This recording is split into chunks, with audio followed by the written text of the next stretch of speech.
Jai Hind students, I am Puneet Kumar Goyal, Assistant Professor in IT Department in Ajay Kumar Garg Engineering College. In today's lecture, we will study about the segmentation. आज के lecture में हमें non contiguous memory allocation के under segmentation scheme को समझना है. Clear है? Now first we will understand about the non contiguous memory allocation. Non contiguous memory allocation क्या कहता है? नॉन कॉन्टिग्यूअस मेमोरी एलोकेशन के केस में we can divide the process. हम प्रोसेस को डिवाइड कर सकते हैं. ठीक है, हम प्रोसेस को डिवाइड कर सकते हैं डिफरेंट साइज के पार्टीशन में. क्लियर है? नाउ तो नॉन कॉन्टिग्यूअस मेमोरी एलोकेशन में हम डिवाइड कर सकते हैं प्रोसेस को. कॉन्टिग्यूअस मेमोरी एलोकेशन के केस में हम प्रोसेस को डिवाइड नहीं कर सकते थे. तो नॉन कॉन्टिग्यूअस में हमें दो स्कीम स्टडी करनी होती है. एक होता है पेजिंग, ठीक है, and next is the segmentation. अगर मैं पेजिंग की बात करता हूं तो पेजिंग के केस में हम प्रोसेस को डिवाइड करते थे इक्वल साइज पार्टीशन में, जिसमें हर एक पार्टीशन को हम बोलते थे पेज. क्लियर? और मेमोरी को डिवाइड करते थे according to the size of the process, according to the partition size, यानी पेज साइज के अकॉर्डिंग हम मेमोरी को डिवाइड करते थे. और मेमोरी को जब डिवाइड करते थे तो मेमोरी के हर एक पार्टीशन को बोलते थे हम फ्रेम. हम प्रोसेस को डिवाइड करते थे पेजेस में और मेमोरी को डिवाइड करते थे फ्रेम्स में, जहाँ पे frame size equals to page size और page size equals to frame size. Clear है? और फिर हम डिफरेंट पेजेस को डिफरेंट फ्रेम्स में एलोकेशन करते थे. क्लियर है? That is the paging. लेकिन जब हम सेगमेंटेशन की बात करते हैं, सेगमेंटेशन में क्या हो सकता है? Segmentation another non contiguous memory allocation technique है. क्लियर है? हम सेगमेंटेशन में प्रोसेस को डिवाइड करते हैं मॉड्यूल्स में, जिनको हम सेगमेंट्स भी कहते हैं. सपोज अगर मैं किसी प्रोग्राम की बात करता हूँ, किसी प्रोजेक्ट की बात करता हूँ, प्रोजेक्ट में नंबर ऑफ मॉड्यूल्स होते हैं. हम जो प्रोग्रामिंग करते हैं वो मॉड्यूल्स में डिवाइड करके करते हैं. तो किसी प्रोजेक्ट में नंबर ऑफ मॉड्यूल्स हो सकते हैं. या अगर हम सिंपल प्रोग्राम की बात करें तो मेन एक फंक्शन हो गया, ठीक है, एक मेन मॉड्यूल हो गया. उसके बाद अगर हमने कोई फंक्शन यूज़ किया है, फैक्टोरियल कैलकुलेशन, वो एक मॉड्यूल हो गया. तो हमारे प्रोग्राम में डिफरेंट मॉड्यूल्स होते हैं, या हमारे प्रोजेक्ट में डिफरेंट मॉड्यूल्स होते हैं. तो यहाँ पे हम क्या करते हैं? यहाँ पे हम डिवाइड करते हैं अपने प्रोग्राम को, यानी प्रोसेस को, इनटू डिफरेंट मॉड्यूल्स. अब यहाँ पे क्या हो सकता है? यहाँ जरूरी नहीं है कि हर मॉड्यूल का साइज सेम हो. क्लियर है? हर एक फंक्शन का साइज सेम हो ऐसा जरूरी नहीं है. किसी फंक्शन में कोड ज़्यादा है तो उसका साइज ज़्यादा होगा, किसी फंक्शन में कोड कम है, लाइन ऑफ कोड कम है, तो उसका साइज कम होगा. लेकिन पेजिंग के केस में क्या होता था? पेजिंग के केस में हम प्रोसेस को डिवाइड करते थे फिक्स साइज पार्टीशन में, यानी हर पेज का, हर पार्टीशन का साइज सेम होता था, यानी हर पेज का साइज सेम होता था. क्लियर है? लेकिन यहाँ पे ऐसा नहीं है. यहाँ पे हम प्रोसेस को डिवाइड करते हैं मॉड्यूल्स में, and it is not required that each module will be of same size. ऐसा जरूरी नहीं है कि हर एक मॉड्यूल सेम साइज का हो. क्लियर है? उस केस में क्या होगा? Secondary memory and main memory are divided into partition of unequal size. Clear है? तो प्रोसेस को हम डिवाइड करते हैं सेगमेंट में, उसी तरह से मेन मेमोरी को उसके अकॉर्डिंग डिवाइड करते हैं. क्लियर है? तो सेगमेंटेशन में हम ये वर्किंग करते हैं. क्वेश्चन ये आता है कि सेगमेंटेशन हम यूज क्यों करते हैं अगर हमारे पास पेजिंग है. पेजिंग में आपने एक चीज ध्यान दी होगी, अगर सपोज किसी प्रोसेस का साइज है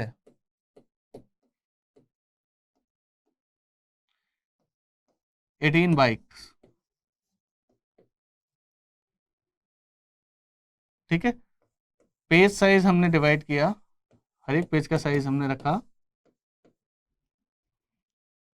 4 बाइट. क्लियर है? नाउ नंबर ऑफ पेजेस कितने होंगे?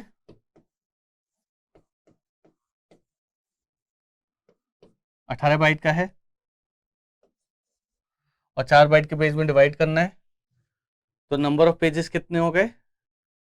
18 डिवाइड बाई 4. 4 पेजेस तो फुल 4 बाइट्स के होंगे, लेकिन जो लास्ट पेज होगा वो 2 बाइट का होगा.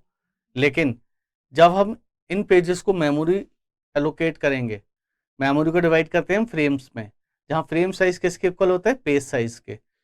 तो यहाँ पे फ्रेम का साइज यानी मेन मेमोरी में जो फ्रेम्स होंगे उनका साइज भी क्या होगा, 4 बाइट्स।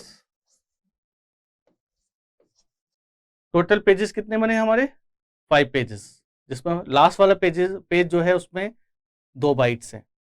जब मेमोरी लोकेट करेंगे तो 4 फ्रेम तो फुली यूटिलाइज हो जाएंगे, लेकिन जो 5वां फ्रेम होगा वो कितने साइज का होगा, 4 बाइट का, लेकिन उसमें ऑक्यूपाइड कितने बाइट होंगे, 2 बाइट। 2 बाइट हमारे बच गए और हम उन 2 बाइट को फर्दर यूटिलाइज नहीं कर सकते क्योंकि हम फिक्स साइज के फ्रेम्स लेते हैं। तो यहाँ पे इंटरनल फ्रेगमेंटेशन अकर होगा। यहाँ तो हमने प्रोसेस का साइज बहुत स्मॉल लिया है, अगर प्रोसेस का साइज होता, प्रोसेस का साइज और ज्यादा होता तो इंटरनल फ्रेगमेंटेशन की वैल्यू और बढ़ सकती थी। तो इसी इंटरनल फ्रेगमेंटेशन को रिमूव करने के लिए जो पेजिंग में अकर हो सकता है, उसी इंटरनल फ्रेगमेंटेशन को रिमूव करने के लिए हमने सेगमेंटेशन का यूज किया। सेगमेंटेशन क्या कहता है, यहाँ पे हम फिक्स साइज के पेजेस में डिवाइड नहीं करेंगे प्रोसेस को, यहाँ पे हम प्रोसेस को मॉड्यूल्स के अकॉर्डिंग डिवाइड करेंगे। क्लियर है, जिस साइज का जो मॉड्यूल होगा उतने साइज का सेगमेंट हमें मिलेगा। अगर किसी प्रोजेक्ट में 4 मॉड्यूल्स हैं डिफरेंट डिफरेंट साइज के हैं तो उसमें 4 सेगमेंट होंगे डिफरेंट डिफरेंट साइज के, उसके अकॉर्डिंग हम मेन मेमोरी को डिवाइड करेंगे। और साइज ऑफ द पार्टीशन जो होगा, यहाँ पे साइज ऑफ द पार्टीशन जो होगा वो डिपेंड करेगा लेंथ ऑफ द मॉड्यूल पे। ठीक है, तो यही पार्टीशन जो होते हैं वो कहलाते हैं सेगमेंट। यही पार्टीशन जो होते हैं सेकेंडरी मेमोरी के वो कहलाते हैं सेगमेंट्स। क्लियर है, तो प्रोसेस को हम डिवाइड करते हैं सेगमेंट्स में और फिर उन सेगमेंट्स को मेन मेमोरी एलोकेट करते हैं। यहाँ पे हम एक एग्जांपल ले सकते हैं, यहाँ पे हमने जो रेफरेंस लिया है वो गिड विद्यालय का लिया है। क्लियर है, नाउ यहाँ पे जो एक एग्जांपल लेकर चलते हैं हम, यहाँ पे हमारा प्रोग्राम 5 सेगमेंट में डिवाइड है। क्लियर है, 5 सेगमेंट में सेगमेंट 0 मेन प्रोग्राम हो गया, सेगमेंट 1 लाइब्रेरी फंक्शंस हो गए, सेगमेंट 2 स्टैक एलोकेशन हो गया, now segment 3 segment 4 procedure 2 procedure 1, इस तरह से हमने सेगमेंट में डिवाइड कर दिया। नाउ अब इन सेगमेंट के अकॉर्डिंग हम मेन मेमोरी को भी डिवाइड करते हैं। क्लियर है, तो अब मेन मेमोरी में जो हमने सेगमेंट के अकॉर्डिंग हमने मेन मेमोरी को डिवाइड किया है उसकी इंफॉर्मेशन मैनेज करने के लिए यानी मेन मेमोरी को हम किस तरह से डिवाइड करेंगे। अगर हमारे पास 5 सेगमेंट हैं, हर सेगमेंट का स्टार्टिंग एड्रेस क्या होगा, क्लियर है, और फिर उस हर सेगमेंट का लिमिट क्या होगा यानी साइज क्या होगा। क्लियर है, दोबारा समझ लेते हैं, हमने किसी प्रोग्राम को अपने प्रोग्राम को 5 सेगमेंट में डिवाइड किया। क्लियर है, अब ये सेगमेंट मेन मेमोरी में स्टोर होंगे। क्लियर है, और नॉन कॉन्टिग्यूअस है तो जरूरी नहीं है कि एक साथ एलोकेट हो मेमोरी, यहां तक क्लियर है।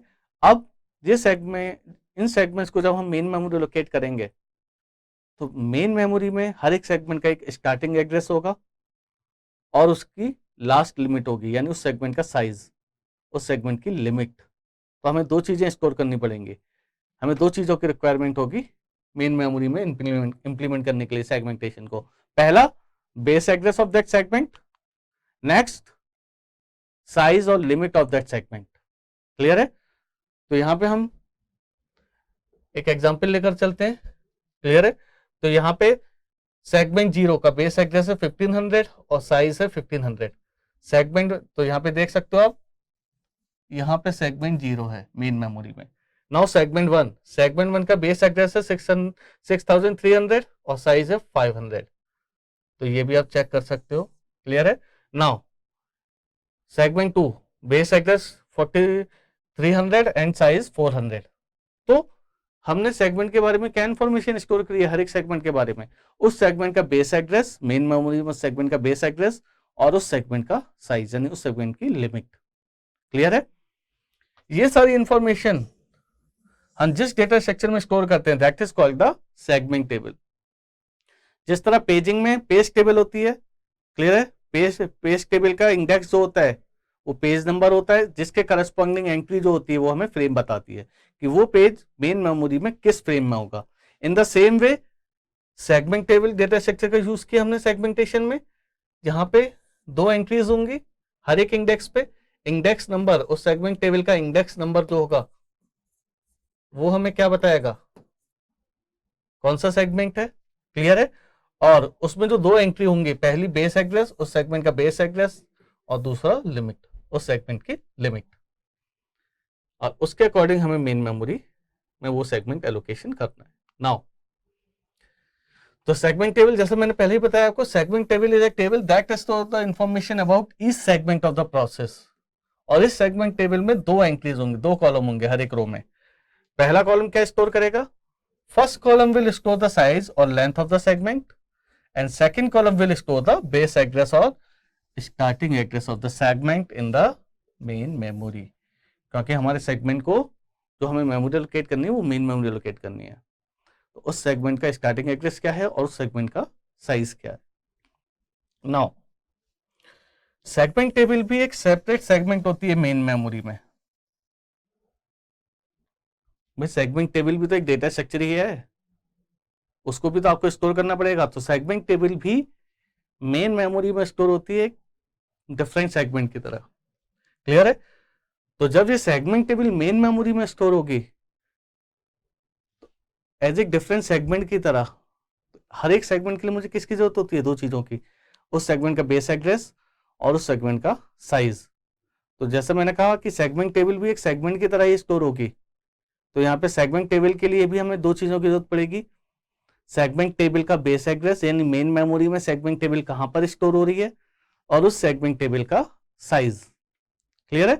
तो segment table base register, segment table base register जो होता है वो स्टोर करता है base address of the segment table, उस सेगमेंट टेबल के बेस एड्रेस को। क्लियर है। और हर प्रोसेस के करस्पॉन्डिंग एक सेगमेंट टेबल होती है। सेगमेंट टेबल का starting address segment table base register में स्टोर होता है। क्लियर है। और लिमिट रजिस्टर जो होता है, लिमिट जो होती है वो इंडिकेट करता है लेंथ और size of the segment, base जो होता है वो इंडिकेट करता है बेस एड्रेस और starting address of the segment in the main memory. Now जैसे पेजिंग में लॉजिकल एड्रेस को हम फिजिकल एड्रेस में कन्वर्ट करते थे। क्लियर है। In the same way segmentation में भी हम लॉजिकल एड्रेस को फिजिकल एड्रेस में कन्वर्ट करेंगे। जिस तरह पेजिंग में लॉजिकल एड्रेस दो चीजों से बनता था, page number and page offset, because process को हम पेजेस में डिवाइड करते थे, हर पेजेस में फिक्स साइज के बाइट्स होते थे। तो लॉजिकल एड्रेस पेज नंबर और पेज ऑफसेट से बनता था, फिजिकल एड्रेस जो फ्रेम्स के लिए करस्पॉन्डिंग होता था वो frame number and frame offset या पेज ऑफसेट से बनता था। इन द सेम वे यहां पर अगर मैं लॉजिकल एड्रेस की बात करूं, सीपीयू हमारा हमेशा लॉजिकल एड्रेस जनरेट करता है और फिजिकल एड्रेस की जरूरत होती है हमें मेन मेमोरी को एक्सेस करने के लिए। अब लॉजिकल एड्रेस को फिजिकल एड्रेस में कन्वर्ट करने के लिए स्टेप्स क्या क्या होंगे, डायग्राम से समझ लेते हैं इसको। सीपीयू लॉजिकल एड्रेस जनरेट करता है। क्लियर है। लॉजिकल एड्रेस यानी सेगमेंटेशन में हमने अपने प्रोसेस को सेगमेंट्स में डिवाइड किया है, तो हमारी रिक्वायर्ड इंफॉर्मेशन किस सेगमेंट में है और उस सेगमेंट के किस बाइट में है। क्लियर है।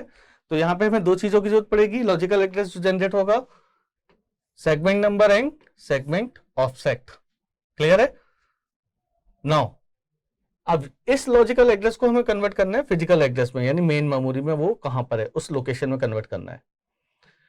तो सेगमेंट नंबर और ऑफसेट के करस्पॉन्डिंग हमें जो है फिजिकल एड्रेस जनरेट करना है, उसके लिए हमें जरूरत पड़ेगी सेगमेंट टेबल की। जिस तरह पेजिंग में लॉजिकल को फिजिकल में कन्वर्ट करने के लिए पेज टेबल का यूज करते थे, यहां पे हम सेगमेंट टेबल का यूज करेंगे।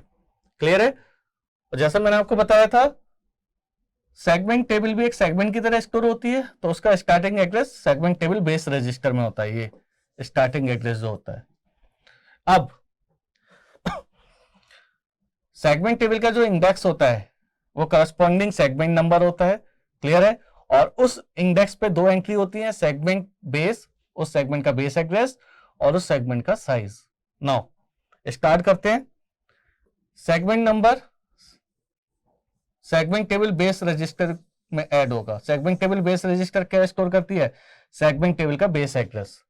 सपोज अगर बेस एड्रेस 100 है, क्लियर है, नेक्स्ट एंट्री 104 है, 101 है, 102 है, 103 है, क्लियर है। सेगमेंट नंबर, मुझे सेगमेंट 1 को एक्सेस करना है, क्लियर है, तो 101 पे जाना पड़ेगा मुझे। तो इसमें सबसे पहले मैं सेगमेंट टेबल बेस रजिस्टर, यानी सेगमेंट टेबल का जो बेस एड्रेस है उसको मैं सेगमेंट नंबर में ऐड करूंगा, जिससे मुझे उस सेगमेंट टेबल के रो की एंट्री मिल जाएगी, उस सेगमेंट टेबल के पर्टिकुलर रिकॉर्ड पे मैं पहुंच जाऊंगा। जैसे ही मैं उस पर्टिकुलर रिकॉर्ड पे पहुंचा, मैं उस सेगमेंट टेबल का बेस एड्रेस रीड कर लूंगा, उस सेगमेंट टेबल का साइज रीड कर लूंगा। लेकिन अब यहां पे हमें एक चीज ध्यान रखनी है, आपके जो सेगमेंट्स है वो मेन मेमोरी में कॉन्टिग्यूसली नहीं है, अलग अलग भी हो सकते हैं, कॉन्टिग्यूस भी हो सकते हैं, लेकिन वेक्टर यूटिलाइजेशन ये होता है कि कॉन्टिग्यूस नहीं है। तो उस केस में क्या होगा, आप सेगमेंट का बेस एड्रेस स्टोर करते हो और उसका लिमिट स्टोर करते हो, ठीक है। बेस एड्रेस अगर इसका 1500 है, लिमिट इसकी 1500 है, यानी 1500। तो जब मैं इसकी बात करता हूं तो स्टार्टिंग होती है हमारी 0 ऑफसेट से, अगर 1500 है तो वो जाएगा 1499 तक, अगर 500 होता तो 499 तक। यानी अगर कोई भी ऑफसेट जो जनरेट होगा वो लिमिट के अंदर होना चाहिए, लिमिट से छोटा होना चाहिए। अगर लिमिट है मेरी 1500, तो जो वैलिड सेगमेंट होगा, वैलिड बाइट होगी जो उस सेगमेंट के अंदर है, जिससे कि हम केवल उसी सेगमेंट को रीड कर पाए, किसी और मेमोरी को एक्सेस ना कर पाए, ठीक है। तो उसको रोकने के लिए हमने यहां पे चेक मैकेनिज्म लगाया है। चेक मैकेनिज्म क्या करता है, अगर आपके सेगमेंट का साइज 1500 यूनिट है तो वो लाई करेगा, आपका सेगमेंट ऑफसेट लाई करेगा 0 से 1499 तक। तो जो सेगमेंट ऑफसेट जनरेट हुआ उसको पहले मैं कंपेयर कर लेता हूं, किसके साथ, सेगमेंट नंबर से जो मुझे एंट्री मिली, 2 एंट्री मिली, सेगमेंट की लिमिट और सेगमेंट का एड्रेस, बेस एड्रेस। लिमिट को मैंने रीड किया, लिमिट है मेरी 1500। अगर जो मेरा सेगमेंट ऑफसेट जनरेट हुआ है वो लेस देन लिमिट है, लेस देन 1500 है, तब तो ये वैलिड है, क्लियर है, तब तो ये आपका वैलिड है। अगर मेरा जो सेगमेंट ऑफसेट जनरेट हुआ है वो लेस देन है, किससे, सेगमेंट लिमिट से, अगर लेसर है तो ये करेक्ट है, तो हम उसी सेगमेंट में वैल्यू को रीड कर रहे हैं। लेकिन अगर यहां पे जनरेट होता सेगमेंट ऑफसेट 1500 या उससे बड़ा एंड सो ऑन, क्लियर है, उस केस में क्या होता, अगर सेगमेंट ऑफसेट जनरेट होता 1500, 1500 is not lesser than 1500, condition false, आप उस सेगमेंट के लिमिट से बाहर जा रहे हो, यानी दूसरे प्रोग्राम के मेमोरी को एक्सेस करना चाह रहे हो। इन दैट केस एक ट्रैप जनरेट होगा, आप उस आउटसाइड मेमोरी को एक्सेस नहीं कर पाओगे, एक एड्रेसिंग एरर जनरेट होगी। लेकिन अगर वो offset with in the limit है, लेसर देन 1500 है, उस केस पर वो वैलिड होगा। अगर वैलिड है तो तब क्या होगा, सपोज सेगमेंट ऑफसेट जनरेट हुआ 1400 विच इज लेसर देन 1500, तो वैलिड है। सेगमेंट का बेस एड्रेस है 1500, तो यहां पे आप बेस एड्रेस को लोगे, रीड करोगे, बेस एड्रेस रीड करने के बाद सेगमेंट ऑफसेट को रीड करोगे। सेगमेंट ऑफसेट है आपका 1400, 1500 और 1400 को जब हम सम करेंगे, 1500 मेरा सेगमेंट का बेस है और 1400 सेगमेंट ऑफसेट जनरेट हुआ, तो 1500 प्लस 1400 कंबाइंड होके जो फिजिकल एड्रेस बनेगा वहां पे जाके मैं मेन मेमोरी में उस सेगमेंट की वैल्यू को रीड कर लूंगा। तो ये है मैकेनिज्म लॉजिकल एड्रेस को फिजिकल एड्रेस में कन्वर्ट करने की, क्लियर है। दोबारा समझ लेते हैं, हर एक सेगमेंट के करस्पॉन्डिंग एक सेगमेंट होता है और उस सेगमेंट में किस बाइट को रीड करना है, सेगमेंट ऑफसेट होता है, क्लियर है। नाउ जब हम प्रोसेस को सेगमेंट में डिवाइड करते हैं तो मेन मेमोरी में स्टोर करने के लिए 2 चीजों की जरूरत पड़ेगी, उस सेगमेंट का बेस एड्रेस और उस सेगमेंट की लिमिट, उस सेगमेंट का साइज। तो सीपीयू जो जनरेट करते हैं वो लॉजिकल एड्रेस, उसमें 2 पार्ट होते हैं, segment number and segment offset. इस लॉजिकल एड्रेस को हमें कन्वर्ट करना है फिजिकल एड्रेस में। क्लियर है? तो ये सारी एंट्रीज कहां पर होती है? हमारी सेगमेंट टेबल में, जिसमें हर एक रो के करस्पॉन्डिंग 2 एंट्री होती है, उस सेगमेंट का साइज, उस सेगमेंट का बेस एड्रेस। तो जो भी सेगमेंट नंबर जनरेट होगा उसको हम ऐड करेंगे सेगमेंट टेबल बेस रजिस्टर में। Segment table base register will store the base address of the segment table, क्योंकि हमारी सेगमेंट टेबल भी एज ए सेगमेंट स्टोर होती है मेन मेमोरी में। तो यहाँ पे सेगमेंट नंबर को ऐड करेंगे हम सेगमेंट टेबल बेस रजिस्टर के एड्रेस से, फिर हमें उस सेगमेंट टेबल की पर्टिकुलर एंट्री पर्टिकुलर रिकॉर्ड पे ले जाएगा वो, वहां जाके हम उस सेगमेंट का लिमिट और उस सेगमेंट का बेस एड्रेस रीड कर लेंगे। अब सेगमेंट ऑफसेट जो है वो आपके विद इन द सेगमेंट होना चाहिए। अगर उससे आप बाहर जाकर किसी दूसरे प्रोसेस के मेमोरी को रीड कर रहे हो, that is invalid, that time should be invalid. इसके लिए हमने एक चेक मैकेनिज्म लगाया, वो क्या कहता है, जो भी सेगमेंट ऑफसेट जनरेट हुआ उसको आप कंपेयर कर दो लिमिट से। सपोज आपका लिमिट है 1500, तो segment offset should be valid from 0 to 1499। अगर इन दोनों के बीच की वैल्यू मिल रही है 0 से 1499 इंक्लूडिंग 0 एंड 1499, तब तो वो वैलिड है। यानी अगर सेगमेंट ऑफसेट लेसर है लिमिट से तब तो वो वैलिड है, अदरवाइज वो इनवैलिड है और एड्रेसिंग एरर जनरेट होगी। और अगर वो वैलिड है तो सेगमेंट बेस से सेगमेंट ऑफसेट को कंबाइन करके हम मेन मेमोरी में उस पर्टिकुलर सेगमेंट की पर्टिकुलर इंफॉर्मेशन को रीड कर लेंगे। That is the mechanism in segmentation to convert the logical address into physical address. Now इसको और डीपर अंडरस्टैंड कर लेते हैं। सीपी जो लॉजिकल एड्रेस जनरेट करता है वही मैंने बताया, segment number, segment offset. Segment number specify the specific segment process जिसमें से हमें डेटा को रीड करना है। Segment offset specify the specific word और byte in the segment. Clear है? स्पेसिफिक वर्ड और byte in the segment. Generated segment number के लिए हम क्या करते हैं, सेगमेंट टेबल बेस रजिस्टर से उसको ऐड करते हैं, फिर सेगमेंट ऑफसेट को कंपेयर करते हैं लिमिट से। अगर सेगमेंट ऑफसेट लिमिट से बड़ा है या बराबर है तो उस केस में इनवैलिड होगा और एक एड्रेसिंग ट्रैप एरर जनरेट होगी। लेकिन अगर वो लेसर है तो उस केस में segment offset is found to be smaller than the limit, request is treated as valid. और ये कब वैलिड मानी जाती है? 0 से लिमिट -1 तक होता है। सेगमेंट ऑफसेट को ऐड करते हैं बेस एड्रेस और रिजल्ट जो ऑब्टेन होता है वो होता है address of the memory location for the required word और बाइट। क्लियर है? अब इसके एडवांटेज क्या है? ये हमें अलाउ करता है divide the programme into modules, जो हमें वेक्टर विजुअलाइजेशन देते हैं। क्लियर है? हमें एक बेटर अंडरस्टैंडिंग मिलती है। Now it solve the problem of internal fragmentation जो हमने लेक्चर के स्टार्टिंग में डिस्कस किया था। अब इसके डिसएडवांटेजेस क्या हो सकते हैं? Time taking to fetch the instruction increases, क्योंकि हमें 2 मेमोरी एक्सेस की रिक्वायरमेंट होती है। पहली मेमोरी एक्सेस सेगमेंट टेबल में जाके उस एंट्री को रीड करना, क्योंकि सेगमेंट टेबल भी कहाँ होती है? मेन मेमोरी में। दूसरी मेमोरी एक्सेस कहाँ होगी? दूसरी मेमोरी एक्सेस उस पर्टिकुलर सेगमेंट में उस पर्टिकुलर बाइट को रीड करना। क्लियर है?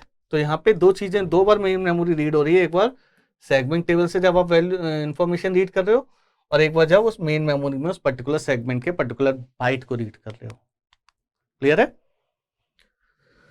जबकि पेजिंग में हम ट्रांसलेशन लुक असाइड बफर का यूज करते हैं, TLB का, कैसे मेमोरी का यूज करते हैं जिससे टाइम रिड्यूस हो जाता है। लेकिन यहाँ पे हम time taking to fetch the instruction increases. Segment unequal size के होते हैं जो स्वैपिंग के लिए सूट नहीं करते। क्लियर है? स्वैपिंग के लिए सूट नहीं करते मतलब पेजिंग में क्या होता था? Page fault.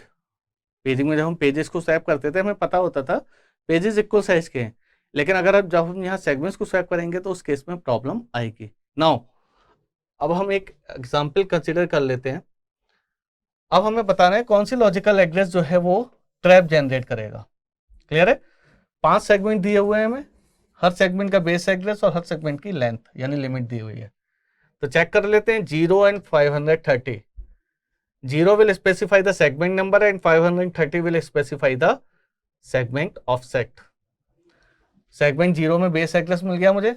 अब ये वैलिड है या नहीं? सेगमेंट ऑफसेट 530, सेगमेंट लिमिट 600, तो 530 is less than segment limit, तो ये वैलिड है। Now come to the segment number 1, base address 2300 है, लेंथ 10 है, ऑफसेट जो जनरेट हुआ है वो 8 है, 8 is less than limit 10, also valid. Now come to the segment 2, segment 2 पर आइए, बेस एड्रेस 90 है, लिमिट 110 है, सेगमेंट ऑफसेट 110 है, offset is less then, should be less than limit, लेकिन ये कंडीशन फॉल्स है, तो एक तो यहाँ पे ट्रैप जनरेट होगा, क्लियर है, इनवैलिड रिक्वेस्ट मानी जाएगी। नाउ अगेन आगे कंसीडर करते हैं 3, segment number 3, base address 680, segment offset 525, here segment offset is less than 680, limit से कम है, तो ये भी वैलिड है। Now come to the segment 4, base 1952 and segment offset 196, sorry segment limit 196, no not the segment offset 195 है, here 195 is lesser than 196, again valid है। तो यहाँ पे सभी रिक्वेस्ट वैलिड हैं, केवल एक रिक्वेस्ट इनवैलिड थी, वो थी हमारी ऑप्शन 3। तो इस तरह हमने सेगमेंटेशन को भी समझा, क्लियर है। तो ये था हमारा पूरा सेगमेंटेशन के प्रोसेस। Thank you.